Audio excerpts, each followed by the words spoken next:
Halo pemirsa IGTV, saya Demonik Syafia. Dan saya, Natasha Hobertin. Salam jumpa di Info Kampus episode ke-439. Ya, seperti biasa, Info Kampus akan menyajikan informasi aktual dari berbagai kegiatan di kampus Universitas Gunadarma. Ya, betul sekali. Informasi yang kami rangkum mencakup Kampus Depok, Kampus Kalimalang, Kampus Cakung, Kampus Karawaci, dan Kampus Cengkareng Universitas Gunadarma.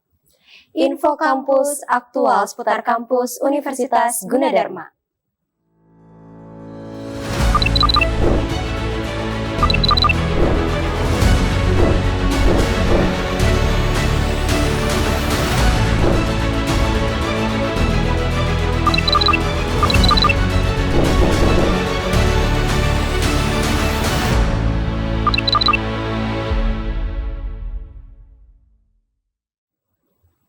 Pemirsa IGTV, pada 11 Desember 2024, Universitas Gunadarma menyelenggarakan sidang terbuka promosi doktor ilmu psikologi dengan Promovenda Teti Winda Siregar, SPSI MSI.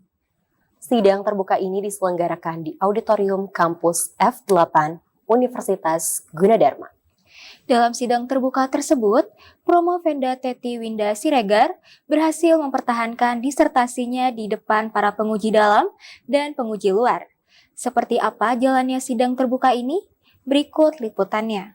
Pada hari Rabu, 11 Desember 2024, Universitas Gunadarma menyelenggarakan kegiatan sidang ujian disertasi terbuka promosi doktor ilmu psikologi, yakni Promovenda Teti Winda Siregar SPSI MSI. Acara tersebut diselenggarakan di Auditorium Kampus F8 Universitas Gunadarma serta disiarkan melalui TV digital kanal UGTV atau bisa live streaming melalui ugtv.co.id. Kegiatan diawali dengan pembukaan sidang yang disampaikan oleh Profesor Insinyur Busono Serworejo, PhD, selaku penguji dalam. Acara dilanjutkan dengan pemaparan disertasi yang disampaikan oleh Promovenda dengan judul disertasi Peran Tipe Kepribadian Neuroticism, Social Support dan Patient Satisfaction terhadap Continue Commitment dimediasi oleh burnout pada perawat Rumah Sakit Umum Daerah Jabodetabek. Dengan promotor Profesor Dr. Siti Marlia Tambunan dan co-promotor Dr. Nilam Widyarini, MSI Psikolog. Disertasi ini membahas tentang berbagai faktor yang mempengaruhi continue commitment dan tingkat turnover di kalangan perawat yang bekerja di Rumah Sakit Umum Daerah Jabodetabek. Continue commitment sendiri merupakan kondisi di mana seseorang memutuskan untuk tetap bekerja dalam suatu perusahaan karena berbagai pertimbangan. Sedangkan turnover merupakan keinginan suatu individu untuk pindah bekerja di tempat atau perusahaan lainnya. Baik, latar belakang dari penelitian ini melihat dari data atau fenomena data survei yang melihat bahwa perawat yang mengalami continuous commitment dan yang mengalami turnover itu dipengaruhi oleh faktor apa. Nah, di sini di dalam penelitian ini melihat kenapa perawat di Rumah Sakit Umum Daerah Jabodetabek ini banyak yang melakukan turnover dan tapi ada yang mengalami continuous commitment. Namun dari sini dilihat faktor-faktor yang mempengaruhi perawat tersebut untuk continuous commitment dilihat dari peran kepribadian neuroticism-nya, dilihat juga dari social support dan patient satisfaction-nya, di mana dimediasi oleh burnout pada perawat Rumah Sakit Umum Daerah Jabodetabek. Oke, nah untuk hasilnya sendiri seperti apa itu? Hasil yang ditemukan dalam penelitian ini bahwa model yang diajukan dinyatakan fit atau diterima sesuai dengan data empiris, di mana bahwa peran kepribadian neuroticism, social support dan patient satisfaction ini yang dimediasi oleh burnout berpengaruh terhadap continuous commitment. Untuk pengembangan berikutnya mungkin yang akan diteliti lebih mendalam lagi terkait dengan perawat terhadap continuous commitment akan mengembangkan dengan atau membuat penelitian yang sama tapi dengan menggabungkan variabel-variabel yang berbeda untuk mendapatkan data yang lebih komprehensif. Setelah pemaparan disertasi, acara kemudian dilanjutkan dengan sesi tanya jawab yang disampaikan oleh para penguji kepada Promovenda terkait hasil penelitiannya. Dalam sesi tersebut, tim penguji memberikan apresiasi serta berbagai tanggapan dan saran positif mengenai penelitian yang telah dilakukan oleh Promovenda. Disertasi ini diharapkan dapat memberikan pemahaman yang lebih mendalam tentang berbagai faktor-faktor yang mempengaruhi continue komitmen pada profesi perawat. Dengan demikian, solusi yang efektif dapat diidentifikasikan untuk mencegah kekurangan tenaga kesehatan, khususnya di Rumah Sakit Umum Daerah Jabodetabek. Kopromotor juga menyampaikan apresiasi atas dedikasi Promovenda dalam menyelesaikan penelitian, meskipun dihadapkan pada berbagai kendala, terutama dalam pengumpulan data sampel. Namun Promovenda telah menunjukkan ketekunan dan kesabaran yang luar biasa, sehingga telah berhasil menyelesaikan penelitian dan menjalani sidang terbuka dengan amat sangat baik. Proses bimbingan tadi di angkatan 10 ini termasuk agak panjang karena ada jeda, break, tidak bisa aktif ya karena pengantin baru yang kemudian hamil kemudian keguguran. Jadi ini ya urusan rumah tangga lah dengan kehamilan dan itu kemudian baru aktif lagi. Nah itulah kendala itu satu. Yang kedua pengambilan data perawat. Kita tahu ya akses untuk mengganggu perawat dalam tanda petik mengganggu itu kan agak susah gitu. Sama kayak perusahaan yang sibuk banget, saya ngalami sendiri. Ambil data di perusahaan aja susahnya bukan main. Perawat apalagi dengan keberadaannya nah ini butuh menjadi akhirnya ya salah satunya menjadi keterbatasan ya dengan sampel yang 200 untuk Jabodetabek itu seperti itu sih. Baik. Nah, untuk harapannya kepada Promovenda dengan gelar barunya dokter begitu? Oh ya, bahwa hasil penelitiannya ini tadi dari diskusi yang sangat menarik ya, memberi suatu temuan yang menarik bahwa sesuatu yang memang kepribadian itu juga diketahui mempengaruhi ya bagaimana orang bisa mau bertahan di suatu institusi dalam kondisi pekerjaan yang tidak mudah. Perawat gitu ya, ngurusi orang sakit dengan gaji yang juga masih termasuk masih terbatas ya, seperti itu. Dan salah satu faktor yang bisa mengancam itu kepribadian tadi neuroticism. Jadi kepribadian dengan bisa dalam arti lain kestabilan emosinya ini ya, tentang kestabilan emosi lah itu.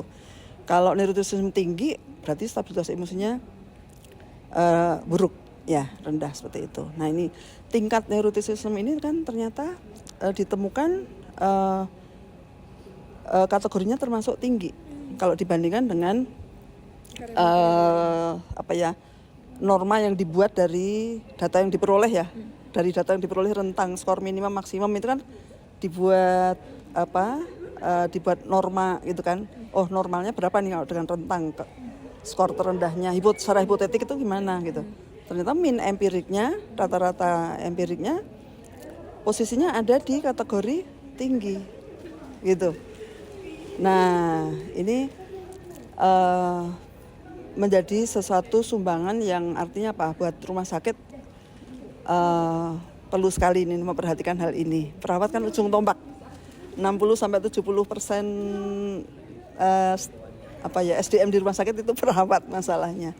Jadi perlu sekali karena dengan masalah kondisi sekarang apalagi di dunia yang makin complicated itu tentu butuh sekali ya bagaimana mengatasi neuroticism ini. Kita kalau untuk cari perawat tadi rekomendasi ke depan bisa rumah sakit memilih seleksi, tapi juga kan nggak bisa sepenuhnya menjamin ini akan terus stabil emosinya ya, neuroticismnya bisa terus bagus terus itu kan juga karena kan bisa berkembang oleh faktor situasi gitu. Sebenarnya kepribadian ya yang relatif tidak mudah berubah, tapi bisa berubah oleh situasi itu bisa. Maka perlu penanganan ya, rekomendasi buat rumah sakit bagaimana bisa menghandle ini. Kalau soal gaji tadi kan juga ya itu temuan menarik yang lain. Gaji kepuasan, maksudnya bukan gajinya itu sendiri, tapi kepuasan terhadap gaji itu sendiri ternyata tidak langsung mempengaruhi continuing commitment gitu. Ini menarik Tapi seperti yang disampaikan oleh Pak Prof. Seger tadi ya, penguji luar dari UNER, ini Prof. Seger mantan ketua HIMSI, bahwa gaji itu memang bukan faktor yang ada satu teori Herzberg itu, teori 2 faktor mengenai motivasi ya, bicara tentang kepuasan kerja.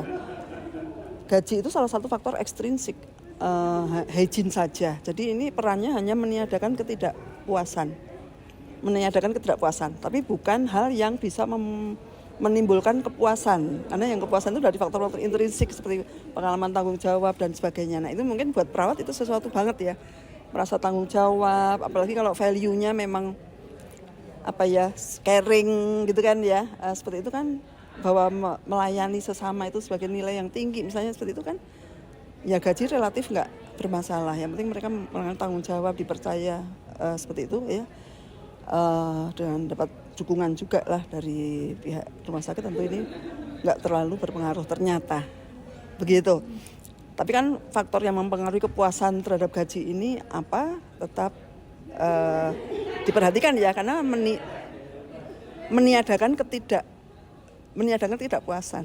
Kalau tidak diperhatikan kan bagaimana juga akan jadi masalah gitu, akan ada ketidakpuasan. Sidang terbuka promosi dokter ini merupakan bentuk wujud nyata komitmen Universitas Gunadarma dalam mendorong inovasi dan riset yang berkualitas tinggi. Semoga hasil penelitian ini dapat terus dikembangkan dan memberikan manfaat yang luas dalam bidang psikologi, kesehatan, serta bagi masyarakat. Selain itu, Promovenda juga mendapatkan dukungan penuh sekaligus ucapan selamat dari keluarganya atas gelar doktor yang telah ia raih.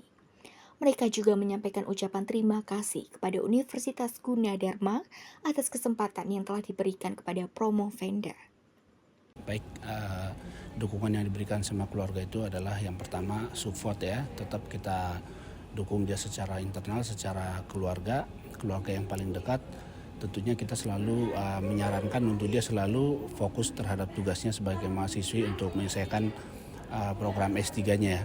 Terus saya selalu bilang sama dia, utamakan dan jangan kerjakan yang lain. Jadi saya kasih kesempatan paling baik untuk dia, tidak terlalu memikirkan untuk pekerjaan di rumah, tapi selalu saya dukung untuk utamakan dulu pekerjaan kamu sebagai mahasiswa biar sekolahnya tetap selesai. Artinya kalau sekolahnya ini sudah selesai, maka yang lain-lain itu kan nanti akan mudah mengikuti seiringnya waktu berjalan.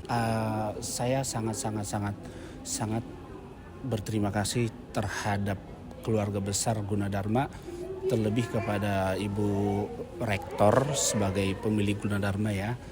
Tentunya dengan lulusnya Teti ini sebagai dokter itu bukanlah semata-mata hasil perjuangan dia sendiri, tapi besar sekali dukungan daripada Universitas Gunadarma, terlebih kepada Ibu Rektor dan jajarannya. Artinya dia dapat dipercaya untuk melakukan studi ini, sekolah ini, tentunya sesuatu hal yang besar, apresiasi yang besar, nilai yang besar, dan harapan saya di samping saya menyampaikan terima kasih kepada Universitas Gunadarma dan jajarannya, harapan saya semoga dan mudah-mudahan Gunadarma ini semakin besar, semakin jaya dan berprestasi dan menghasilkan generasi-generasi muda, bahkan dosen-dosen yang lebih intelek dan berprestasi dalam kancah internasional. Jadi sekali lagi saya mengucapkan terima kasih banyak kepada Ibu Rektor, kepada Universitas Gunadarma dan jajarannya. Terima kasih banyak. Kegiatan sidang tersebut diakhiri dengan sesi doa serta foto bersama. Demikian laporan yang dapat saya sampaikan. Saya Aprilia Ajeng Rahayu beserta tim Info Kampus yang bertugas kembali ke studio. Baik pemirsa, Info Kampus akan segera kembali dengan info lainnya setelah pesan-pesan berikut ini.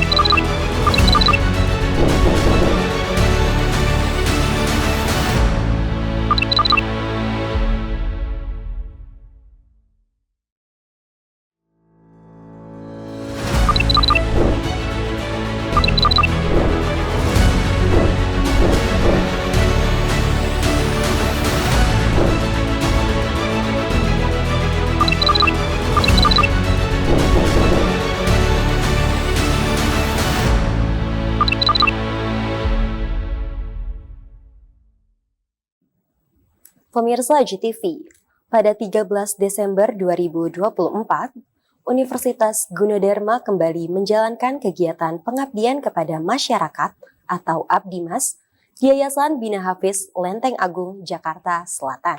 Kegiatan ini merupakan bagian dari program kemitraan keberlanjutan yang rutin dilakukan oleh tim Abdimas Universitas Gunadarma. Seperti apa jalannya kegiatan Abdimas ini? Berikut liputannya. Universitas Gunadarma kembali melaksanakan kegiatan pengabdian kepada masyarakat Abdimas pada 13 Desember 2024. Kegiatan ini berlangsung di Yayasan Bina Hafiz Cendekia Lenteng Agung, Jakarta Selatan sebagai bagian dari program kemitraan berkelanjutan yang rutin dilakukan oleh tim Abdimas Universitas Gunadarma. Program ini bertujuan untuk berbagi ilmu yang bermanfaat sesuai kebutuhan masyarakat. Pelaksanaan Abdimas dibagi menjadi 3 kelompok berdasarkan program studi, yaitu komunikasi, psikologi, dan sastra. Pada program studi komunikasi mengangkat tema penyuluhan peran komunikasi pemasaran bagi pelaku UMKM di era digital, yang bertujuan untuk membantu pelaku UMKM yang masih menghadapi tantangan dalam memasarkan produk, khususnya di era digital. Program studi psikologi menyoroti isu kecanduan game online melalui tema bijak bermain game online, strategi mendidik anak agar tetap berperilaku baik. Penyuluhan ini dirancang untuk meminimalkan kecanduan game online pada anak-anak dan memberikan solusi mendidik anak secara bijak. Sementara itu, program studi sastra menghadirkan tema belajar matematika bagi anak usia dini. Pelatihan ini bertujuan untuk meningkatkan kemampuan berhitung sekaligus menumbuhkan minat anak di bidang matematika. Muji Santoso Eskom MM selaku Ketua Pelaksana Abdimas di Yayasan Bina Hafiz Cendekia menjelaskan bahwa kegiatan ini merupakan bentuk kolaborasi berkelanjutan yang disesuaikan dengan kebutuhan mitra.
Melalui penyuluhan dan pelatihan yang diberikan oleh dosen serta mahasiswa, program ini diharapkan mampu memberikan manfaat dan solusi atas permasalahan yang dihadapi.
Kegiatan ini tidak hanya ditujukan untuk para tenaga pengajar dan siswa di Yayasan Bina Hafiz Cendekia, tetapi juga untuk keluarga peserta didik, khususnya orang tua. Harapannya, program ini dapat memberikan dampak positif bagi kemajuan dan pengembangan yayasan di masa mendatang. Sebagai penutup, kegiatan diakhiri dengan sesi foto bersama, serta penyerahan bantuan kerjasama antara Universitas Gunadarma dan Yayasan Bina Hafiz Cendekia.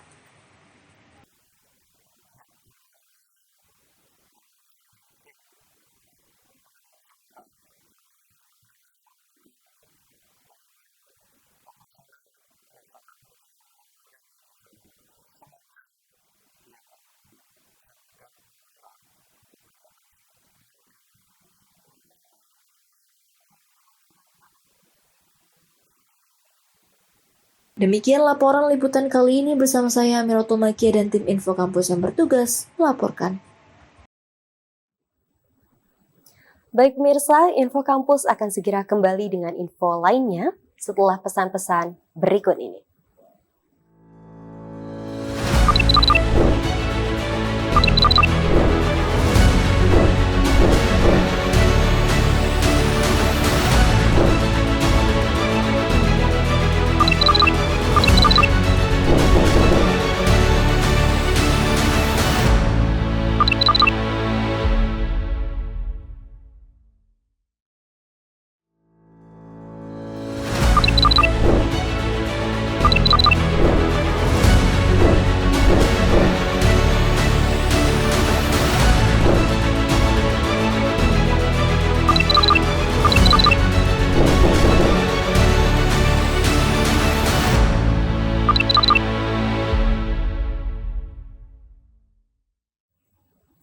Baik pemirsa, Info Kampus akan segera kembali dengan segmen Yuji Ni Hao.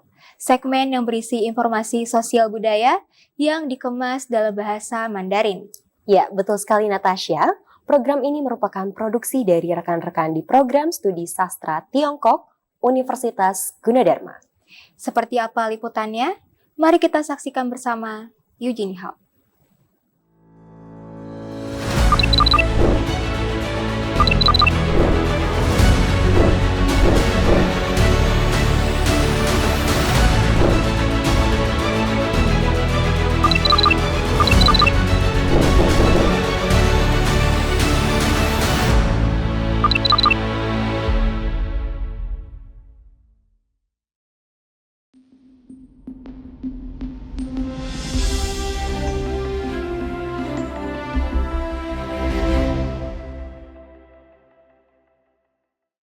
Pemirsa UGTV, senang sekali saya Anida Hanifah Elshanti dan saya Vina Dwi Rahmawati dapat berjumpa dalam program Yuji Ni Hao episode 119 yang akan membahas seputar bahasa dan budaya Tiongkok. 观众朋友们，您好，欢迎大家收看本期 Yuji Ni Hao， 我是小李，我是姚富莹。Pemirsa UGTV, Tiongkok identik dengan salah satu olahraga air yaitu perahu naga. Namun saat ini yang sedang berkembang pesat di Tiongkok ialah olahraga perahu naga es. Olahraga ini menggabungkan beberapa unsur diantaranya kompetisi, kebugaran, hiburan, ritual, dan kerjasama. Betul sekali, perbedaan olahraga perahu naga es terletak pada perahu yang berada di atas bongkahan es dan menggunakan tiang sebagai alat pengemudi. Olahraga ini sendiri dilaksanakan pertama kali di Danau Taiping, Harbin. Olahraga ini pun menarik wisatawan dan menjadi salah satu olahraga pilihan masyarakat global. Mari kita simak laporan dari Fatima Fa berikut ini. 冰上龙舟是一个新型的民族体育项目，蛇以情感为动力及竞技、健身、娱乐、祭祀等于与生，通过鼓手、画手、舵手通过新协力的方法在冰面上进行的体育运动。此运动项目受到全球龙舟爱好者的广泛关注和高度认可，已经成为新型的全球冰上龙舟项目。现代冰上龙舟竞赛是由民间群众自发组织发起，冰上龙舟发源地是哈尔滨太平湖。进行实际的冰上龙舟不仅在外形上保留了鲜明的传统民族特色，同时在触底脚构上采用了多种先进的技术，在进一步发展冰上龙舟的同时，保证了冰上龙舟的安全性。冰龙舟包括龙头、龙身和龙尾三部分，分别在龙头、龙尾的底部以及龙身的两侧是机由并刀，龙身由多节球体组成，在每节球体总部是只有坐板或座椅、载板、下肢装置。现代冰上龙舟比赛规则简单，器械简单，技巧简单，安全性高，不仅方便人们的身体锻炼，还丰富了人们的精神生活，有利于促进中国全民健身事业的健康长远发展。赛事规则：冰上龙舟比赛场地是在冰城广阔的冰面，赛场是2到8条赛道，赛道宽度为6到8米。竞赛方式有指导赛、换表赛、拉力赛、往返赛。参赛人数分为12人冰上赛和5人冰上赛。12人冰上赛，每队运动员不超过14人，其中划手10人，鼓手、舵手各1人，替补队员2人。5人冰上赛，每队运动员不超过6人，其中划手4人，鼓手兼舵手1人，替补队员1人。赛前3分钟，各参赛队根据起点裁判的指令进入赛道。比赛中，各参赛队必须自始终保持龙舟在本赛道滑行，龙舟的任何部分均不得超过本赛道。即使赛队是在本赛道之前滑行，也应与相邻的龙舟保持至少3米的冰面距离。龙舟龙头最前端到达终点线，其尾划完全程，由终点裁判根据龙舟通过终点线的先后顺序判定名字。 Perbedaan dengan perahu naga pada umumnya adalah perahu naga es dilakukan di atas es dengan mengandalkan kerjasama antara pemukul gendang, pendayung, dan juru pengemudi.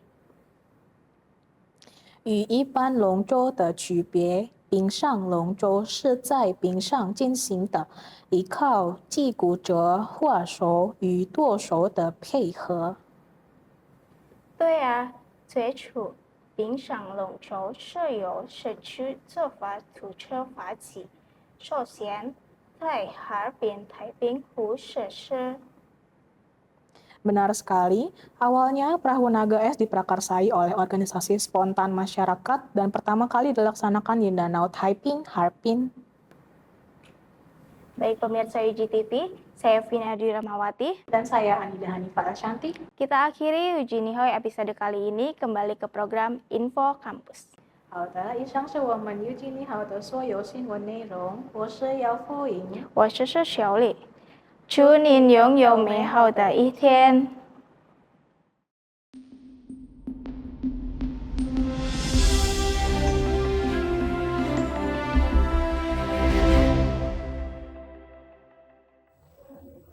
Baik pemirsa, berakhir sudah Info Kampus untuk episode ke-439. Saya Demonik Syafia. Dan saya, Natasha Hobertin, beserta tim Info Kampus yang bertugas menyampaikan terima kasih dan sampai jumpa.